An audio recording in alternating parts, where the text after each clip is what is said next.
পুরী, যা বাঙালির দ্বিতীয় বাড়ি বলা চলে, যেখানে প্রতি বছরই মানুষ কিন্তু একবার হলেও যেতে চায়। আজকের ভিডিওতে তোমাদেরকে দেখাবো তোমরা পুরীতে গিয়ে ওটিডিসির বাসে করে কোথায় কোথায় ঘুরবে, কত খরচ পড়বে, কত জায়গায় কত টিকিট পড়বে, সমস্ত বিবরণ থাকবে আজকের ভিডিওতে। আর এই একদিনের ট্যুরটা কিন্তু থাকবে সত্যি খুবই রোমাঞ্চকর আর সুন্দর একটা ট্যুর, যেখানে তোমরা দেখতে পারবে মন্দির তো থাকবে, তার সাথে থাকবে একটা সুন্দর জঙ্গল বাদর, কি কিউট দেখতে,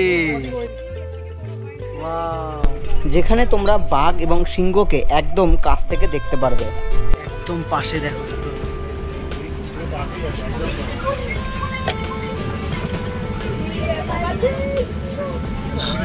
তো চলো এই পর্বটা শুরু করি। আর আগের পর্বে যদি কোথায় থেকেছি, কিভাবে গেছি, কি খেয়েছি, কোন হোটেলে থেকেছি, এক রাত দুদিনের ট্যুর দেখতে হলে আগের ভিডিওটা তোমরা গিয়ে দেখে নাও, ডেসক্রিপশনে লিঙ্ক দিয়ে দিলাম। গুড মর্নিং বন্ধুরা, গুড মর্নিং। আজকে পুরীতে আমার দ্বিতীয় দিন। দেখতে পাচ্ছ ব্যাগ নিয়ে একেবারে চেক আউট করে গেছি হোটেল থেকে। এখন প্রায় ঘড়ির কাঁটায় 6টা বাজে। আর এখন ব্যাগ একটু, যেহেতু এক রাত দুদিনে ট্যুর করলে তোমরা ব্যাগ হালকা রাখবে, সেক্ষেত্রে তাহলে কি হলো, একবারে যে ওটিডিসি বাসে ট্যুর করবে তোমরা, সেই ওটিডিসির বাসেই কিন্তু তোমরা ব্যাগ রেখে সারাদিন ঘুরে রাত্রবেলার ট্রেনে কিন্তু বাড়ি চলে যেতে পারবে। যেমন আজকে সারাদিন সাইট সিন করার পর রাত্রেবেলা 10:30টার সময় জগন্নাথ এক্সপ্রেস আছে, সেটা ধরে আমি বাড়ি যাব। এখন একটু তাড়াহুড়ো করছি, বাকিটা রাস্তায় তোমাদের বলবো। তার কারণ পান্থনিবাস এখন যেতে হবে। ওটিডিসির বাস যেটা ধরবো, কালকে টিকিট কেটে রেখেছিলাম, সেটা ধরতে গেলে আমাকে পান্থনিবাস যেতে হবে। আর পান্থনিবাস যেতে গেলে আমার হোটেল থেকে একটু ডিস্টেন্স আছে, তো তাই জন্য একটু তাড়াতাড়ি করছি। চলো। আচ্ছা, আমি এখন ওটিডিসি কাউন্টারে দাঁড়িয়ে আছি। আর এখান থেকে দেখো এই যে টিকিট কেটে নিয়েছি কালকের বাসের জন্য। আমি কোনারক সাইডটাই করব, কোনারক টেম্পল, উদয়গিরি, খণ্ডগিরির যে সাইডটা, তো সেই সাইডটাই আমি করব।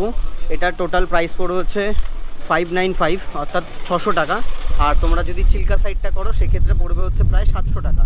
ওটা কিন্তু বোটিংটা ইনক্লুড থাকে। তো চিল্কা সাইডটা কালকে করতে পারতাম, ওটাতে তোমরা ডলফিন দেখতে পারবে। আর আমি যেটাতে করলাম, এটা নর্মালি সবাই করেই থাকে, কোনারক টেম্পল, এছাড়া হচ্ছে উদয়গিরি, খণ্ডগিরি, এগুলো সমস্তটাই আমরা করবো। আর সমস্তটাই করবো ওটিডিসির বাসে। আর এই হচ্ছে ওটিডিসির টিকিট কাউন্টার। এখানে ফোন নাম্বারটা তোমাদেরকে আমি উল্লেখ করে দিলাম। তোমরা অনলাইনেও চাইলে কাটতে পারো, আমার মতন এরকম অফলাইনেও কিন্তু এসে কাটতে পারো। আচ্ছা, এই রাস্তাটা দিয়ে যদি আমি আসি, তাহলে মেন রোড থেকে জাস্ট 2 মিনিট পায়ে হেঁটে কিন্তু হোটেলটা ছিল। আমি এই রাস্তাটা চিনতাম না, দাদা আমাকে এখন দেখালো। তো সেক্ষেত্রে কিন্তু তোমরা এই সামনেটাই যদি নামো, তাহলে এই ক্ষেত্রে জাস্ট 2 মিনিট লাগবে পায়ে হেঁটে যেতে হোটেলে।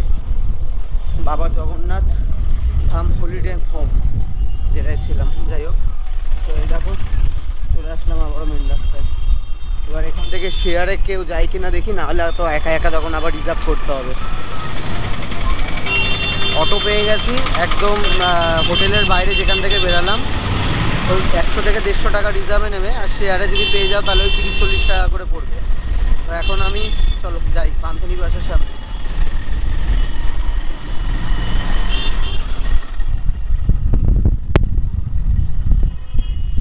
ঘড়ির কাঁটায় বাজে 6টা বেজে 10 মিনিট। ঠিক আছে, চলে এসেছি পান্থনিবাসের সামনে। এই দেখো, এই হচ্ছে পান্থনিবাস। আর এই হচ্ছে বাস চলে এসছে। একদম প্রচুর বাস দাঁড়িয়ে আছে। ওই বাসটা মনে হচ্ছে কোনারক মন্দিরে সাইট সিনের জন্য। এখানে একটা বাস ঢুকলো। তো বিভিন্ন বাস ছাড়ছে, মানে দুটো সাইট সিন আছে যেহেতু আলাদা আলাদা। তো চিল্কাটা আমি করছি না, আমি আদার্স যে সাইট সিন হয়, কারণ চিল্কা করলে আমি 4টের মধ্যে চলে আসবো, তখন আমাকে মোটামুটি প্রায় অনেকটা টাইম কাটাতে হতো। তো সেক্ষেত্রে আমি যদি বাকি এই সাইট সিনটা করি, তো সেক্ষেত্রে আমার কোনারক মন্দির, ধবলগিরি, অনেক কিছু ঘোরা হবে। সাথে হচ্ছে আর আমি মোটামুটি 7:30টায় ফিরে আমি 10টা ট্রেনও ধরতে পারবো। তো দেখো এরকম বাসও আছে, সাথে কিন্তু ওড়িশা ট্যুরিজমের ওরকম ছোটো ছোটো গাড়িও আছে। ঠিক আছে, অনেকক্ষণ টিকিট দেখার পর অবশেষে আমি আমার বাস খুঁজে পেলাম। এই দেখো, এই হচ্ছে আজকের বাস ওটিডিসির। এই বাসটা করে আজকে আমি সারাদিন।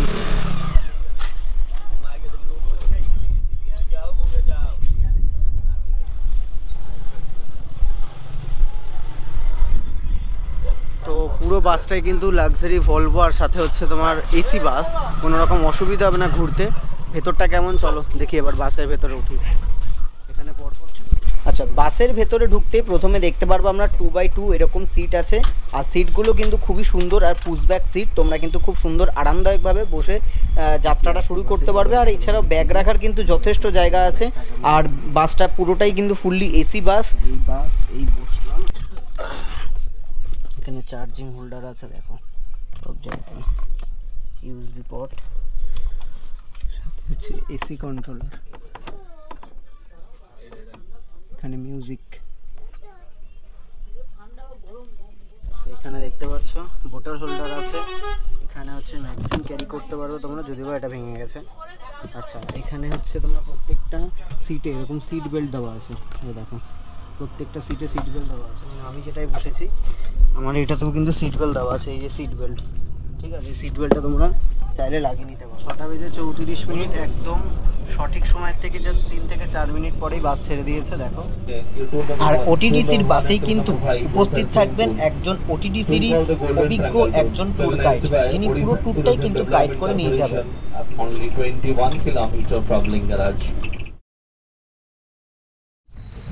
তো বিভিন্ন জায়গায় হচ্ছে ক্যামেরা অ্যালাউ নেই, তো সেক্ষেত্রে একটু সমস্যা হতে পারে। আর সবার প্রথম যেটা আমরা চলে এসেছি মাত্র 10-15 মিনিটের মধ্যে, সেটা হচ্ছে স্যান্ড আর্ট মিউজিয়াম। তো এটা প্রথম আমাদের গন্তব্য আজকের। এখানে কি আছে না আছে সমস্তটাই দেখাবো। আর সমস্ত জায়গায় কিন্তু টিকিট লাগে, তো কোথায় কি টিকিট লাগছে সেটাও তোমাদেরকে জানাবো।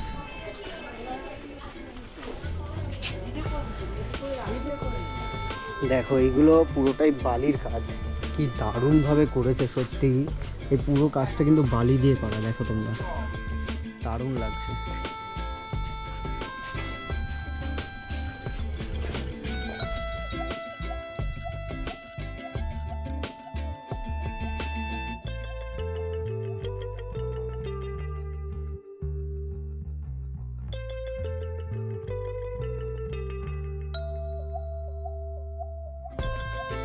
বেশ দারুণ লাগলো ভেতরটা এসে, হাতের কাজ, মানে এই যে স্ট্যান্ডার্ড যেগুলো খুবই সুন্দর, তোমরা অবশ্যই এসে দেখবে। আচ্ছা, টিকিটের ব্যাপারটা বলি, এখানে কিন্তু পার হেড 40 টাকা করে টিকিট ছিল। এবার টিকিটটা তোমরা যদি বাসের যে গাইড দাদা আছে তাকেই যদি পুরো টাকাটা পে করে দাও, তাহলে কোথাও আমাদের টিকিটের জন্য লাইন দিতে হবে না। সেই গাইড দাদা কিন্তু নিজে টিকিট কেটে রাখবে, আর সেক্ষেত্রে আমাদের কোনো অসুবিধা হবে না। মোটামুটি 340 টাকা বললো, 150 টাকা ধরো টিকিটে পড়বে। আর 190 টাকা যেটা এক্সট্রা হচ্ছে সেটা হচ্ছে নন্দনকাননের ভেতরে একটা সাফারি হয়, সেই সাফারিটা যদি করো তাহলে সেক্ষেত্রে 340 টাকা লাগবে। নাহলে মোটামুটি যা টিকিট আছে সব জায়গায় হয়তো 150 টাকায় হয়তো হয়ে যাবে, ঠিক আছে। তো 340 টাকা তোমরা চাইলে পে করে দিতে পারো, নাহলে নিজেরাও টিকিট কাটতে পারো। এই হচ্ছে বাসে উঠে যাচ্ছে এবার। সকালের ব্রেকফাস্টের জন্য বাস দাঁড়িয়েছে, আর এখানেই একমাত্র বাস দাঁড়াবে। এরপরে কিন্তু খাওয়ার জন্য কোথাও দাঁড়াবে না, ডাইরেক্ট কিন্তু তোমরা লাঞ্চের জন্য দাঁড়াবে, সেটা নন্দনকাননে গিয়ে। তো এখন যা ব্রেকফাস্ট করার এখান থেকেই করে নিতে হবে।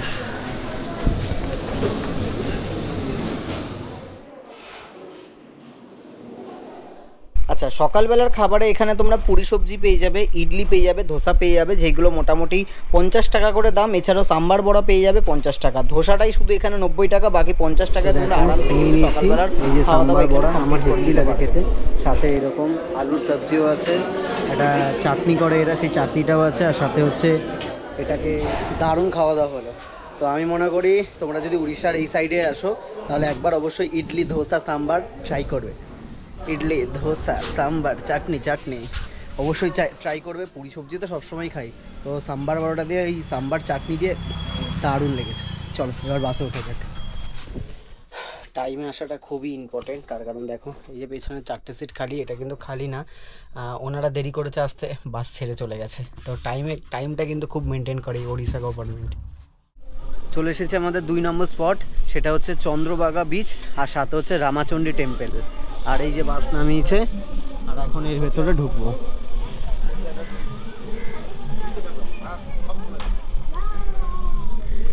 এটা হচ্ছে চন্দ্রভাগা বিচ।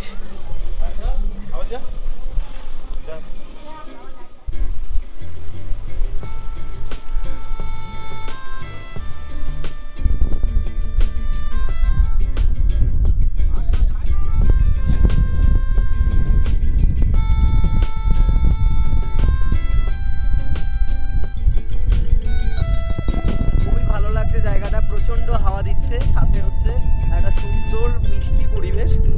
একদিকে হচ্ছে সমুদ্রের হাওয়া, নদীর হাওয়া, পাশে মন্দির, ঝাউবন, দুর্দান্ত লাগছে জায়গাটা।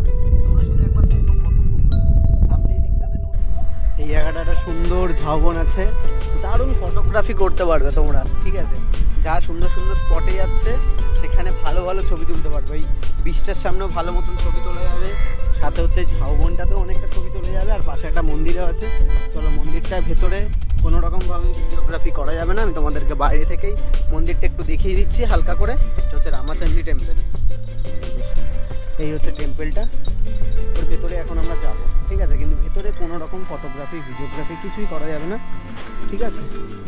আচ্ছা, ওটিডিসির সাথে ঘুরলে সুবিধা কি জানো, এই স্পটটা কিন্তু প্রাইভেট বাস দেখায় না বা প্রাইভেট গাড়িতে আসলে দেখায় না, এটা ওটিডিসিটাই দেখায়। তো এই জন্য ওটিডিসির সাথে বেশ কিছু মানে ঘুরলে সুবিধা হয়। আর বেশ কিছু জায়গা আছে যেগুলোতে বাস একদম ভেতরে ঢুকিয়ে দেয়, আর অনেক মানে প্রাইভেট যেগুলো গাড়ি আছে সেগুলো অনেকটাই দূরে নামিয়ে দেয়, কিন্তু ওটিডিসির বাস একদম ভেতরে নিয়ে চলে যায়। তো সেক্ষেত্রে অনেকটাই সুবিধা হয়। তো আমি মনে করি তোমরা ওটিডিসির বাসে ঘুরলে অনেকটাই সুবিধা মনে করবে। আর এই যে দেখো পাশে এখানে একটা বট গাছ, আর তার সাথে এখানে টেম্পেল। সে টেম্পেলের ভেতরে আমি আর ভিডিওগ্রাফি করবো না, বাইরে থেকে তোমাদেরকে দেখিয়ে দিই। আবারও বাসে চলে আসলাম, নেক্সট কোথায় যাই সেটা দেখছি, চলো।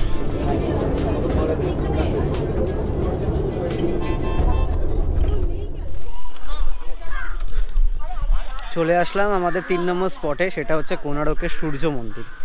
তো এই মন্দিরটা খুবই সুন্দর স্পট, পুরী মানে যতগুলো তোমরা ঘুরবে তার মধ্যে এটা একটা খুবই সুন্দর স্পট। তো চলো তাড়াতাড়ি যাই। আর টিকিটের ব্যাপার যেটা বলি, আগে থেকে আমরা গাইড দাদাকে টাকা দিয়ে দিয়েছি, তো যার জন্য আমাদেরকে টিকিটের কোনো লাইনে দাঁড়াতে হবে না। তো সেই কিন্তু আগে গিয়ে পুরো টিকিটের অ্যারেঞ্জ করে নিচ্ছে, ঠিক আছে। আর সেকেন্ড হচ্ছে, যদি তোমরা এই ওটিডিসির গাড়িতে আসো তাহলে একদম সূর্য মন্দিরের একদম ভেতরে আসবে, নাহলে কিন্তু প্রাইভেট বা অন্য কোনো গাড়িতে আসলে তো সেগুলো কিন্তু অনেকটাই দূরে নামাবে, তখন অনেকটাই হেঁটে আসতে হয়। তো সরকারি গাড়িতে আসলে এই একটাই সুবিধা, যেটা বারবারই আমি বলছি।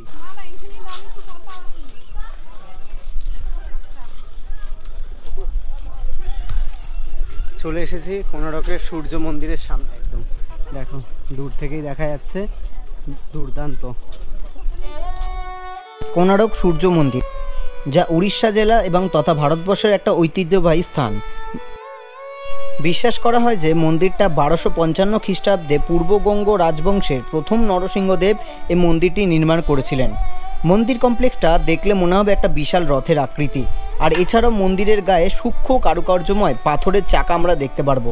এছাড়াও দেওয়ালে স্তম্ভ এবং তার বিভিন্ন কারুকার্য প্রত্যেকটা দেওয়ালে ফুটিয়ে তোলা হয়েছে।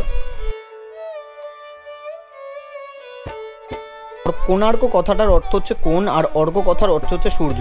শব্দ দুটির সমন্বয়ে যা তৈরি করা হয়েছে সৌর দেবতাকে তার সূর্যকে উৎসর্গ করা হয়েছিল।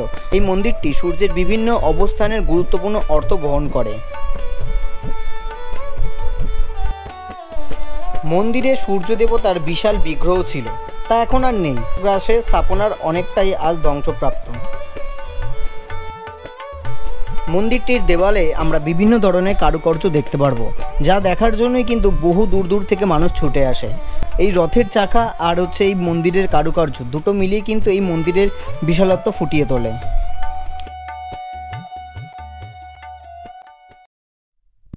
দুর্দান্ত একটা মন্দির, আর সাথে তোমাদেরকে শেয়ার করলাম বেশ কিছু এই মন্দিরের তথ্য ইতিহাস ছোট্ট করে তোমাদেরকে বলে দিয়েছি। কেমন লাগলো অবশ্যই কমেন্ট করে জানিও। এছাড়া আরও অনেকগুলো স্পট ঘুরবো, চলো আর এখানে বেশি সময় নষ্ট করবো না, চলে যাই নেক্সট গন্তব্যে, বাসে চলে যাই। প্রায় মন্দিরের বাইরে মানে বেরিয়ে এরকম ঠান্ডা জলের একটা জায়গা, দারুণ একটা মানে উদ্যোগ আর কি।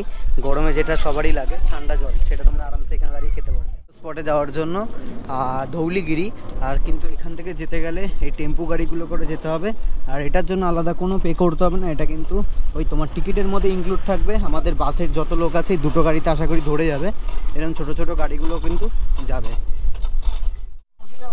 এই ছোট টেম্পু গাড়িগুলো করে এখন আমরা যাব হচ্ছে ওপরের দিকে, একটু পাহাড়ের ওপরে হালকা উঠতে হবে, যার জন্য এই গাড়িগুলো করে, বাস ওখানে গাড়ি আছে, এই গাড়িগুলো করে যেতে হবে। কোনো আলাদা পে করতে হবে না, টিকিটের মধ্যে ইনক্লুড। চলো ওপরের দিকে যাওয়া যায়। এই টেম্পো গাড়িগুলো, এই গাড়ি ট্রাভেলার গাড়িগুলো এখানে নামিয়ে দিয়েছে। এখন আমাদেরকে ওপরে উঠতে হবে, 15 মিনিট হাতে সময় ধৌলিগিরিতে ওঠার জন্য।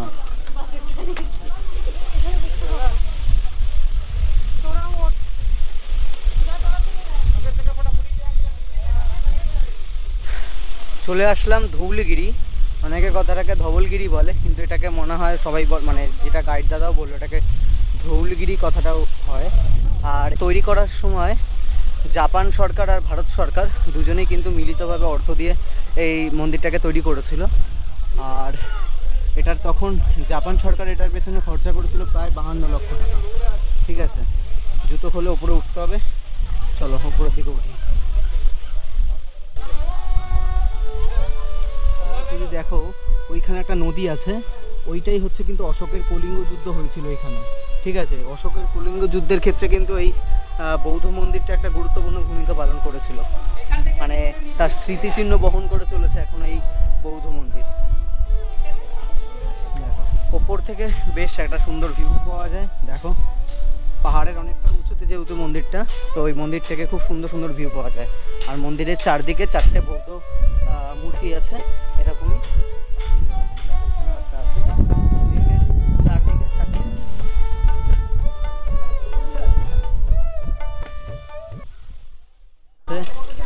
ঠান্ডা কিনে নিয়েছি, ফান্টা খুব ভালো লাগে খেতে এটা আমার। এছাড়া অনেক দোকান দেখলাম, টুকটাক মুখরোচক খাবার এখান থেকে তোমরা ব্যাগে নিয়ে নিতে পারো। চিপস, কুরকুরে থেকে বিভিন্ন পাঁপড় ভাজা, বাদাম, অনেক কিছু দেখলাম আছে, তো তোমরা নিয়ে নিতে পারো। আমি শুধু আপাতত এটাই নিলাম, চলো খাই। এখন আমরা চলে এসেছি লিঙ্গরাজ মন্দির দেখার জন্য, কিন্তু এই মন্দিরে কোনো রকম মোবাইল ফোন ক্যামেরা কোনোটাই অ্যালাউ না, সমস্তটাই গাড়িতে রেখে যেতে হবে। আমি তাও আগে ফার্স্টে দর্শন করে আসি, তারপর তোমাদেরকে বাইরে থেকে যেটুকু পারবো সেটুকু দেখাবো। আর এই মন্দিরের অনেক কিছু ইতিহাস আছে, ছোটো ছোটো কথা, সেগুলো আমি তোমাদের সাথে শেয়ার করবো এসে। আগে আমি নিজে দর্শন করে আসি, কারণ ফোন আর ক্যামেরা নিয়ে ঢোকা যাবে না, এটা সমস্তটাই গাড়িতে রেখে। লিঙ্গরাজ মন্দির উড়িষ্যার ভুবনেশ্বরে অবস্থিত একটি প্রাচীন ও ঐতিহাসিক মন্দির, যা ভগবান শিবের লিঙ্গরূপে পূজা করা হয়। এই মন্দিরটা সোমবংশী রাজত্বকালে নির্মিত করা হয়েছিল। মন্দিরটি প্রায় 1000 বছরেরও বেশি পুরনো। আর চলে আসলাম পরবর্তী জায়গা, সেটা হচ্ছে উদয়গিরি আর খণ্ডগিরি, দুটো একসাথে দেখবো। বাস এখানে নামিয়ে দিয়েছে, এখান থেকে চাইলে অটো করেও যেতে পারো, এখান থেকে 200 মিটার হেঁটেও চলে যেতে পারবে। আচ্ছা, এই যে আমার হাতে টিকিট দিয়ে দিয়েছে গাইড দাদা, ঠিক আছে, এই দেখো টিকিট চলে এসছে। টিকিট আমাকে কাটতেও হয়নি, লাইনে দাঁড়াতে হয়নি। আর এই যে অটো করে অনেকেই যাচ্ছে, এখান থেকে বললো 250 মিটার, তো 250 মিটার শুধু ফালতু অটোতে যাব কেন, তাই জন্য আমি হেঁটেই যাচ্ছি। তো যারা একটু মনে করবে রোদ্দুর, সত্যিই রোদ্দুর আছে এখন, সাইট সিনের জন্য একটু প্রবলেম হয়, তো সেক্ষেত্রে কিন্তু তোমরা অটো করে যেতে পারো, 20 টাকা হয়তো নেবে, কিন্তু আমি হেঁটেই যাচ্ছি। কতক্ষণ লাগে চলো তোমাদের জানাবো। বেশিক্ষণ না, জাস্ট হয়তো ঘড়ি দেখে 4 মিনিট হয়তো লাগলো হেঁটে আসতে। মানে আমি যতক্ষণে হেঁটে গেলাম দেখলাম একটা অটো বেরোলো, আর ওই যে দাঁড়িয়ে গেছে, জাস্ট একটুখানি ডিস্টেন্স, ওই 200-250 মিটার যেটা বললো আর কি, চলে আসাই যায় হেঁটে। চলো, দুই দিকে দুটো পাহাড় আছে, বাঁ দিকে হচ্ছে উদয়গিরি আর ডান দিকে হচ্ছে খণ্ডগিরি। তো আমরা ফার্স্টে উদয়গিরিটাতে উঠবো, যদি পসিবল হয় তো খণ্ডগিরিতে উঠবো, নাহলে উঠবো না, কারণ খণ্ডগিরির ওপরে শুধু একটা মন্দিরই আছে, আর একটা জৈন মন্দির আছে। আর উদয়গিরির ওপরে অনেক কিছু দেখার আছে, অনেকগুলো গুহা আছে, বেশ অনেক গুহা আছে, চলো তোমাদেরকে দেখাবো। এই দেখো এখানে হচ্ছে টিকিট কাউন্টার, তো টিকিট যেহেতু আগে থেকেই কাটা, আর কোনো ব্যাপার নেই। চলো এখন উদয়গিরির ভেতরে হচ্ছে, উদয়গিরির সামনে চলে এসেছি। এটা দিয়ে ওপরে উঠে যাবে, এটা দিয়ে উঠে যাবে। ফার্স্টে এই জায়গাটা দিয়ে উঠে একটুকুনি কয়েকটা গুহা আছে এখানে দেখাই তোমাদেরকে, তারপরে ওইটা দিয়ে উঠবে। এখানে প্রচুর কেভ আছে, দেখো ছোট ছোট বড়, এগুলো বা ছোট ছোট কেভ, আরও আছে অনেকগুলো, দেখবো ওপরে গিয়ে। এখন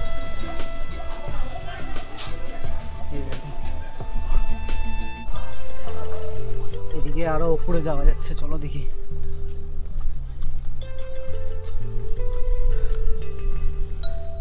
সিঁড়ি দিয়েও যেমন ওপরে ওঠা যায়, ওদিক থেকে পাহাড়ে মানে পাথর বেয়ে বেয়ে যেমন যাওয়া যায়, এটা দিয়েও তেমন যাওয়া যায়। এটা দিয়ে ওপরে যাওয়া যায়, আর এটা দিয়ে ওপরে গেলে বেশ আরও অনেক কিছু দেখতে পারবে। একই জায়গা, উদয়গিরিতে ওঠার জন্য যেমন ওরকম সিঁড়ি করা আছে, খণ্ডগিরি পাহাড়ে ওঠার জন্য কিন্তু কোনো সিঁড়ি নেই। ওই পাথরে খাঁচ কাটা আছে, সেই পাথরে খাঁচ কাটা বেয়ে কিন্তু উঠতে হবে। সিঁড়ি আছে, ওই কোনার দিকে একটা সিঁড়ি আছে, কিন্তু একদম উপরে উঠতে গেলে একটু কষ্ট করতে হবে। তো ওই উপরের দিকে উঠবো, তার আগে দেখাই কত ছোট ছোট এই কেভগুলো হবে। এর মধ্যে সাধু এক একজন থাকে, মানে থাকতো আর কি। এখানে বসার পর্যন্ত জায়গা নেই, মানে ঠিকঠাক দাঁড়ানো পর্যন্ত যাবে না, সেরকমই এক একটা। দেখো এইগুলো কিন্তু প্রচণ্ড ছোট। এই দেখো, যদি আমি একটু ভেতরের দিকে ঢুকি, প্রচণ্ডই ছোট, মানে আমিও যদি এখন সোজা হয়ে দাঁড়াই আমার মাথায় মনে হয় লেগে যাবে, এতটাই ছোট। একবার 5 লিপ খেলেই পাথরে রাখবে। আহা, দৃশ্যটা দেখো শুধু, ওয়াও, সেই লাগছে জায়গাটাতে এসে, দারুণ দারুণ। উদয়গিরির একদম উপরে এসেছি, দারুণ লাগছে দেখো।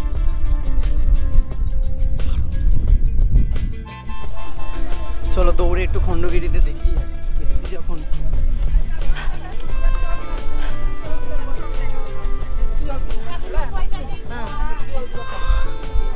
আমাদের সাথে যারা বাসে এসছে কেউই যায়নি খণ্ডগিরিতে। গেছিল পরে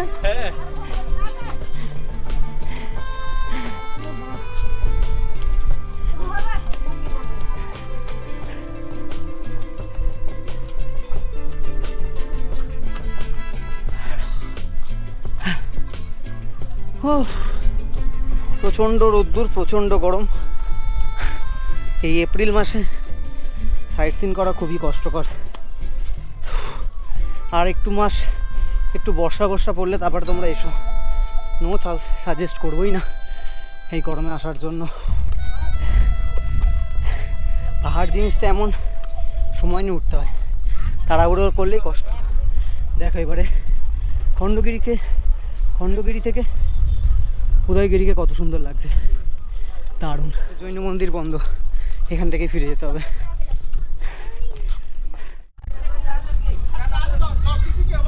হ্যাঁ, এই যে পাহাড়ের পাশে একদম নিম্বু পানি একটা দোকান ছিল, ঠান্ডাকে খাচ্ছি, শান্তি। প্রচণ্ড কষ্ট হয়ে গেছিলো, আসলে রোদ্দুরটা অনেক, পাহাড়ে ওঠাটা কোনো ব্যাপার না। চলে আসলাম আজকের শেষ ঘোরার জায়গা, যেটা সবথেকে বেশি আকর্ষণীয়, সেটা হচ্ছে নন্দনকানন। এখানে সবার প্রথম আমরা ওটিডিসির রেস্টুরেন্ট আছে সেখানে খাওয়া দাওয়া করব।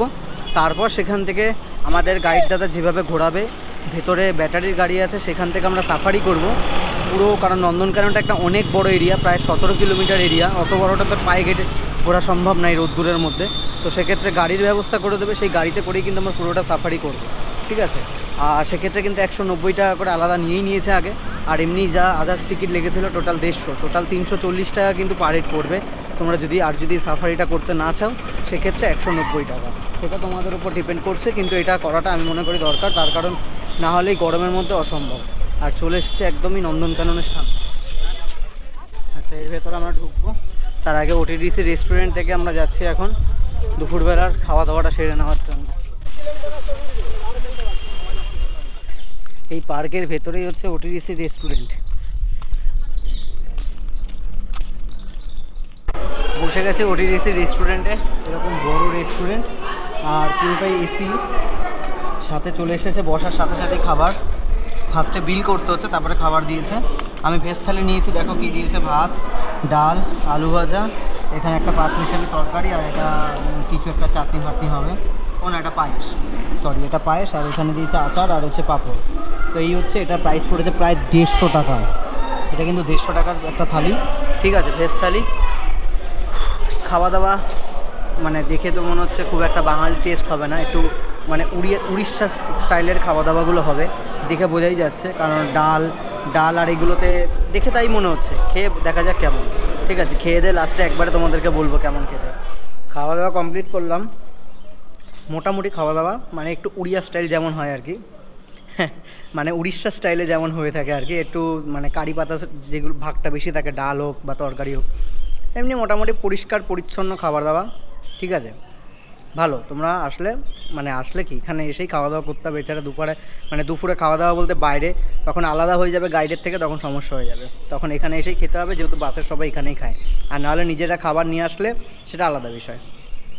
চলো এবার আস্তে আস্তে এখানে গাড়ি আসবে, যেই গাড়িটা করে আমরা ঘুরবো। কারণ এই রোদ্দুরের মধ্যে কিন্তু পায়ে হেঁটে ঘোরা অসম্ভব ব্যাপার। ওই টোটো গাড়িগুলো আসবে, ওটা করেই ঘুরতে হবে। আর এটা হলো লং বিল্ড ভালচার, আর এটা ক্রিটিক্যালি হাইলি এন্ডেঞ্জার্ড আছে।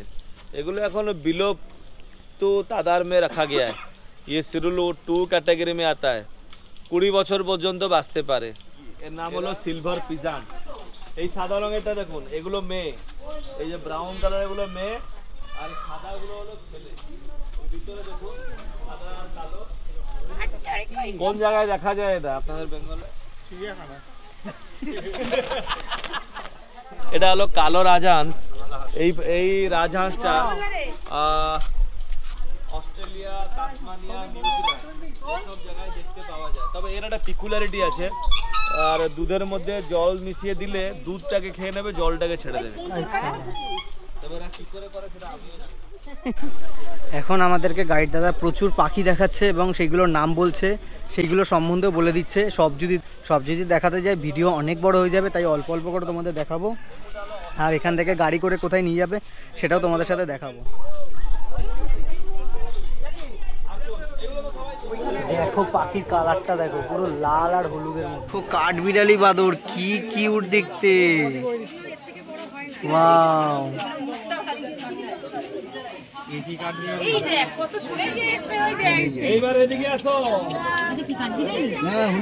মোটামুটি অনেক পশু পাখি দুটোই দেখানো হলো। অনেক মানে অজানা অনেক বাদর দেখলাম, যেগুলো হয়তো আমরা সত্যিই দেখিনি কখনো, সেটা নন্দনকাননে আসলে আমরা দেখতে পেলাম। আর এখান থেকে এখন আমাদেরকে গাড়ি করে সাফারির জন্য যাবে। আমরা যেহেতু 40 জন আছে একটা বাসে, 13 জন করে 3টে গাড়ি ভাগ করে দেওয়া হলো, আর 3টে গ্রুপেও আলাদা আলাদা করে দিয়েছে। 3টে গাড়িতে আমরা এখন যাব হচ্ছে সাফারির জন্য। খুবই ভালো লাগছে নন্দনকাননে এসে। আর এখানে দেখো আই লাভ নন্দনকানন লেখা।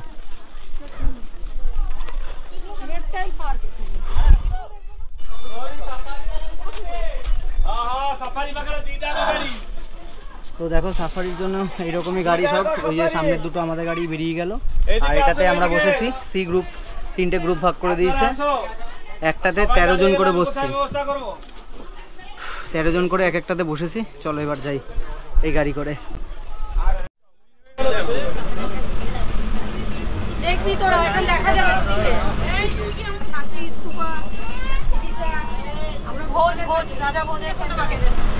আমরা এখন ঢুকছি টাইগার সাফারিতে।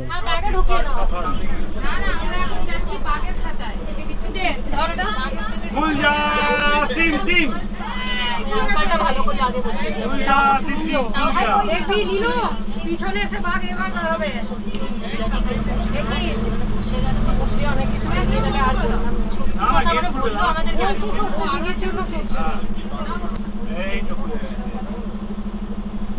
বাঘকে দেখলেই পাবে হাসি।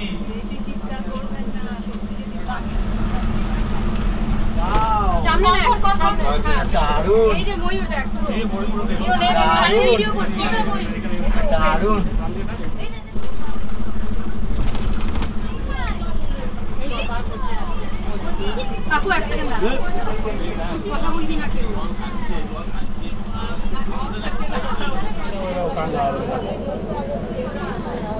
গুজরাট জানতে আছে, ডাউট আছে।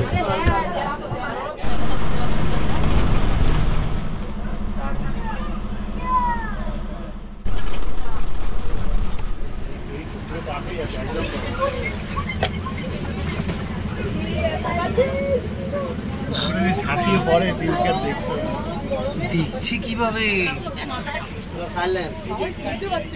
আর এসছি আমরা হরিণ সাফারিতে। তো এখনো পর্যন্ত 4টে সাফারি। দাঁড়াবে গেটের সামনে দাঁড়াচ্ছে তো অনেকক্ষণ দাঁড়াবে। দুর্দান্ত একটা এক্সপিরিয়েন্স হলো, দুর্দান্ত। মানে আমরা হচ্ছে খাঁচায় আর প্রাণী আর পশুরা ছিল হচ্ছে বাইরে। মানে এটা দুর্দান্ত এক্সপিরিয়েন্স। ওইদিকে যেতে বলছি।